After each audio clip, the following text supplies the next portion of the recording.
My fiancé's mom handed me a $10,000 bill for raising her. My fiancé said, "Pay it or no wedding." I said, "Let me get my checkbook." Then I canceled the wedding venue and texted her a photo of me and my groomsmen at a bar. Her panicked calls went straight to voicemail. Original post.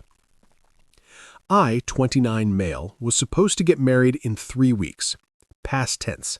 The wedding's off now, and I'm sitting here with a beer, still processing the absolute audacity of what went down. Been with Madison, 27, for 4 years. Engaged for 1. Everything seemed perfect.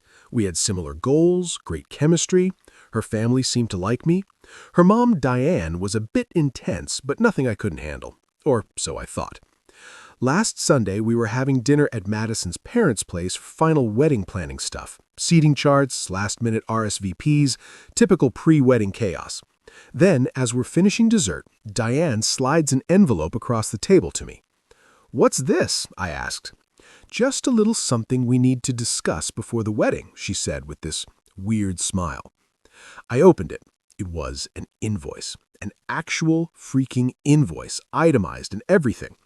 Parental investment reimbursement. Food and housing, 18 years, $3,500. Private school tuition, $2,000. Dance lessons, 10 years, $1,500. College contribution, $2,000. Miscellaneous expenses, $1,000. Total due, $10,000. Payment expected before wedding date. I laughed, like actually laughed, because this had to be a joke, right?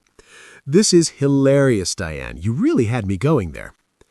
Dead silence. Madison's dad, Roger, was suddenly very interested in his coffee. Madison herself was just sitting there. "It's not a joke," Diane said, still smiling. "We invested a lot in raising Madison to be the wonderful woman she is. It's only fair that you reimburse us for that investment, since you'll be benefiting from it." I looked at Madison, waiting for her to shut this down. She didn't. "Mom's right," she said quietly. "They sacrificed a lot for me. It's only fair." Fair? I couldn't believe what I was hearing. "You want me to pay your parents for raising you, their own daughter?" "It's not unreasonable," Madison said, getting defensive. "They made me who I am. The least you can do is show some gratitude." Gratitude is a thank you card, not 10 grand. Diane's smile turned cold. "Well, without this thank you, there won't be a wedding. Madison agrees with me. Don't you, sweetie?" She nodded. "Pay it or there's no wedding." The entitlement in that room was suffocating. 4 years together, and this is when she shows her true colors? 3 weeks before our wedding? I stood up slowly, pulled out my phone like I was checking my banking app. "You know what? You're absolutely right. Let me get my checkbook from the car." Madison smiled. Diane looked triumphant. Roger still hadn't looked up from his coffee. I walked out to my car, got in, and drove home. Texted my best man, Jason, on the way. "Wedding's off. Rally the boys. We're going out tonight." Update 1. So, that was Sunday night. It's now Thursday, and the entitlement has reached levels I didn't think were possible.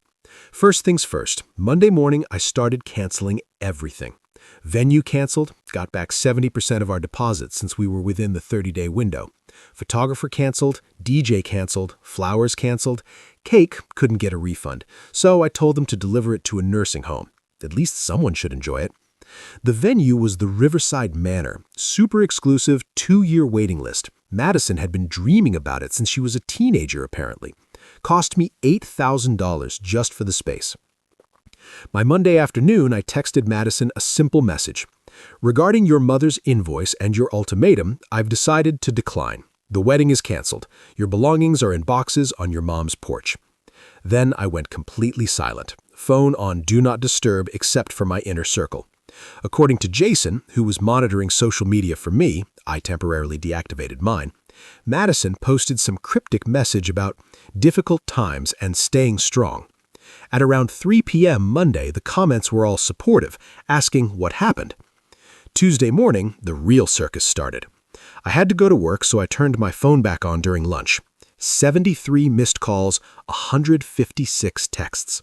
The highlights: Madison, "Where are you? This isn't funny anymore." My mom says you left Sunday and haven't come back. Answer your phone.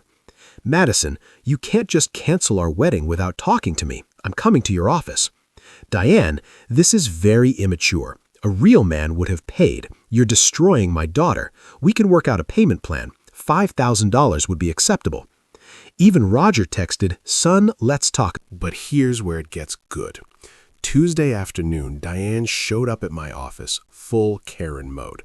The receptionist called security when she started yelling about me owing her money and stealing her daughter's future.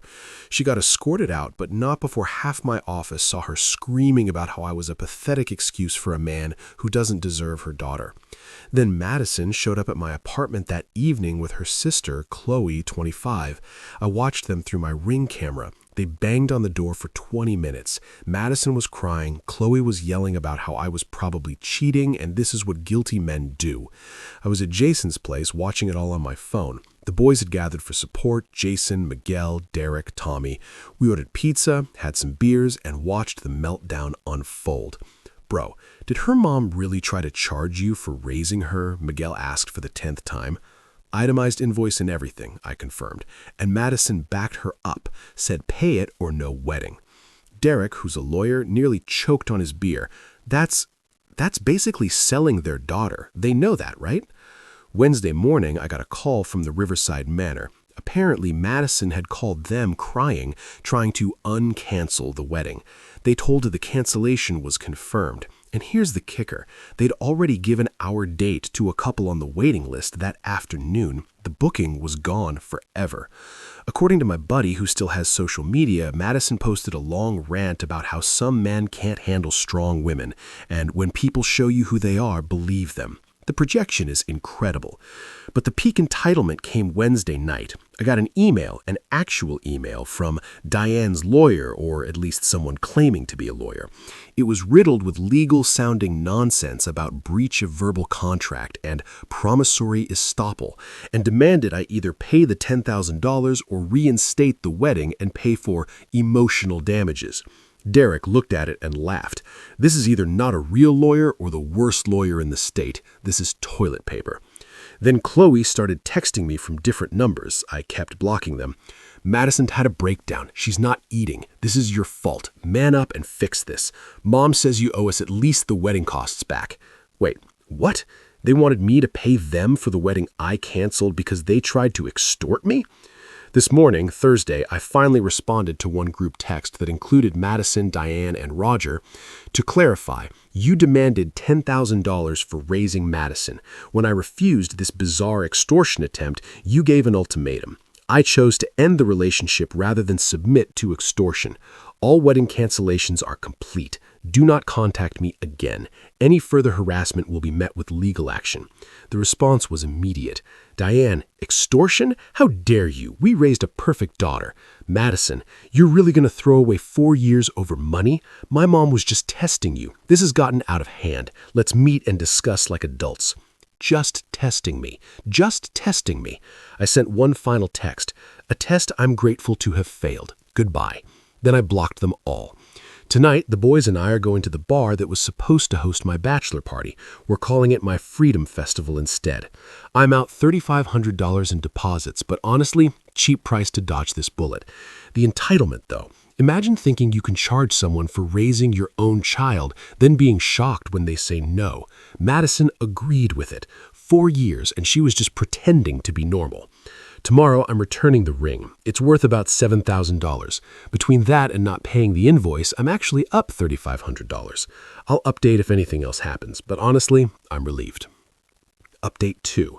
It's been a week since my last update, and the extinction burst, thanks to the Redditor who taught me that term, has been absolutely spectacular. Friday morning, I returned the ring to the jewelry store. Got store credit since it was past the return window, but whatever. Maybe I'll buy myself a nice watch when this all blows over. Felt symbolic, you know? That afternoon, things escalated. Madison's best friend, Haley, started blowing up my phone from her number. You're a monster. Madison loved you. Her mom was just being a protective mother. You led her on for 4 years. I didn't respond, but I did screenshot everything. Derek said to document everything in case they escalate to actual legal action. Saturday morning was when Diane went nuclear. She posted on social media, I'm told by Jason, who was watching the train wreck. Some men these days don't understand the value of a good woman. They want everything handed to them without investing anything back. My daughter dodged a bullet with a cheap, pathetic boy who couldn't even show proper respect to his future in-laws. $10,000 is nothing compared to what we invested in raising an amazing daughter. His loss. The comments were mixed. Some people were supporting her, but others were like, wait, you charged him money to marry your daughter? One hero commented, this sounds like you tried to sell your daughter and got mad when he didn't pay. Diane deleted the post within 2 hours, but screenshots were already circulating. One of my coworkers sent me the screenshot with laughing emojis. Sunday, exactly 1 week after the invoice incident, Madison did something I didn't expect. She showed up at my apartment with her dad, Roger. No Diane. It was 8 a.m. I only answered because I could see on the Ring camera that it was just the two of them. I opened the door but didn't invite them in. Roger spoke first. Can we talk for just 5 minutes? 2 minutes, starting now. Madison looked rough. Puffy eyes, messy hair, wearing sweats, nothing like the put-together woman I dated. I'm sorry, she said quietly. Mom's idea was insane, I see that now.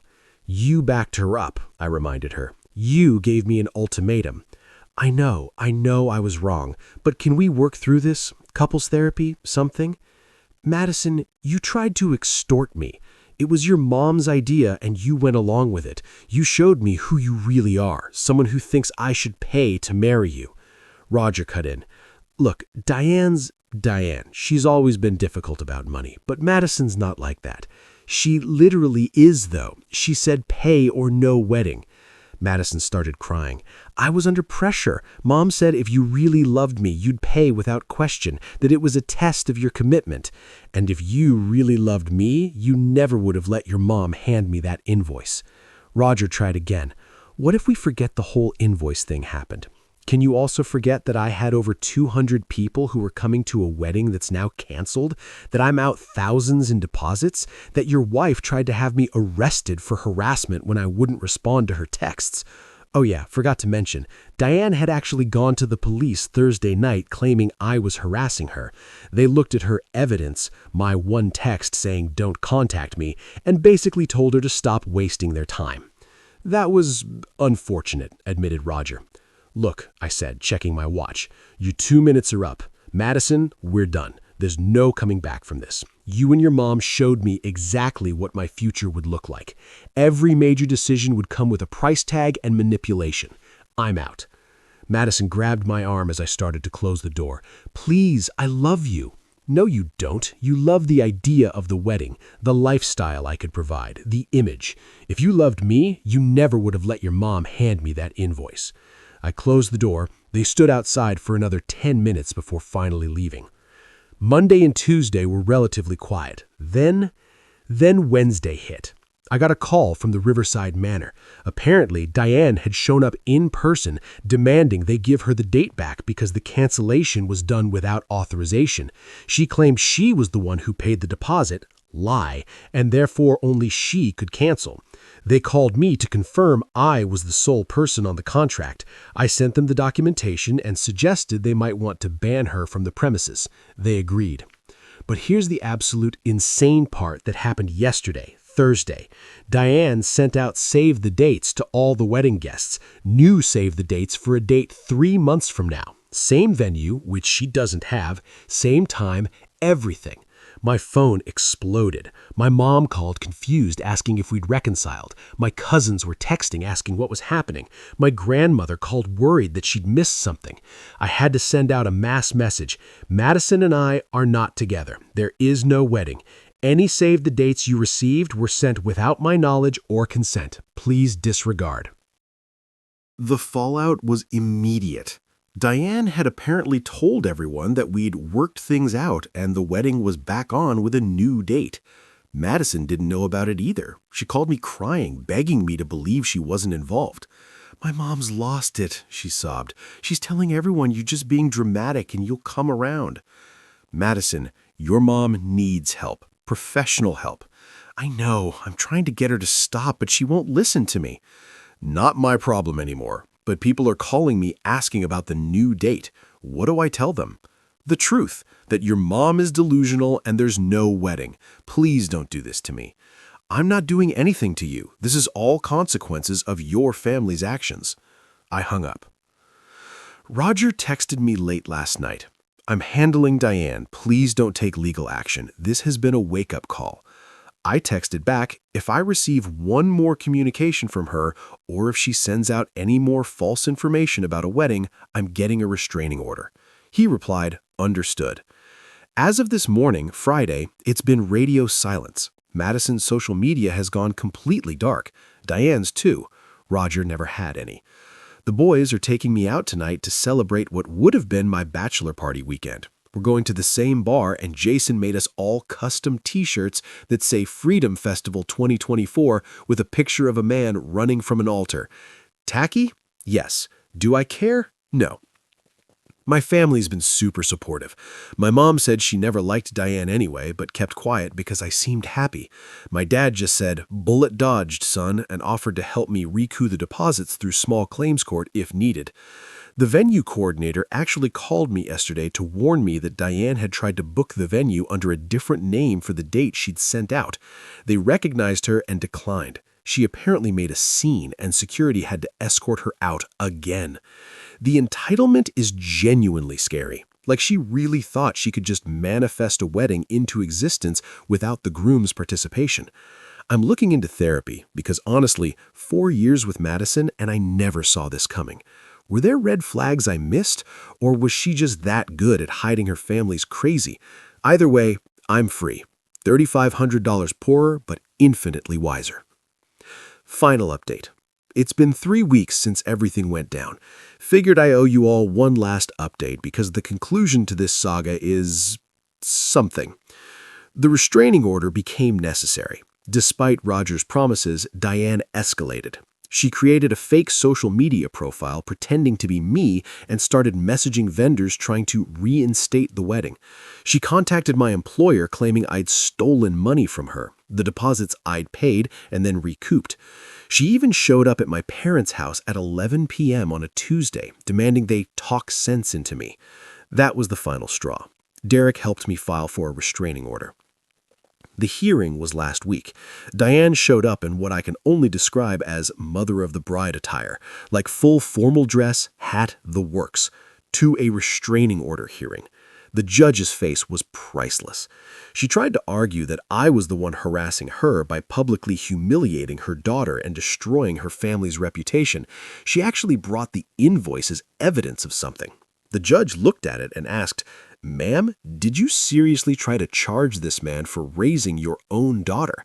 "It's not unreasonable," Diane insisted. "Parents deserve compensation for their investment." The judge granted the restraining order. 1 year, no contact. Diane called him a small-minded fool and had to be escorted out again. Madison wasn't there.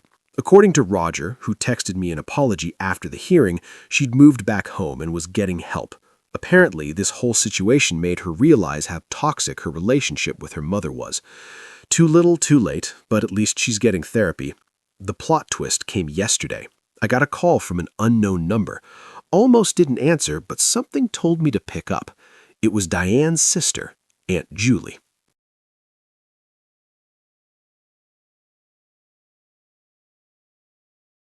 "I'm sorry to bother you," she said, "but I wanted to apologize for my sister's behavior and warn you about something." Turns out this wasn't Diane's first rodeo. Julie explained that Diane had pulled similar stunts with Madison's older brother, Victor, years ago. When Victor got engaged to his college girlfriend, Diane demanded they sign a contract stating they'd pay her $500 monthly for consulting on their marriage. Victor's fiancée laughed in her face. They eloped, moved across the country, and went no contact. Diane told everyone that Victor's fiancée had stolen him and was abusing him by isolating him from family. Madison doesn't even know the real reason Victor left. Julie said Diane's told her for years that his wife is controlling and manipulative. The irony is incredible. Julie also revealed that Roger's been living in denial for decades, always making excuses for Diane, always trying to keep the peace.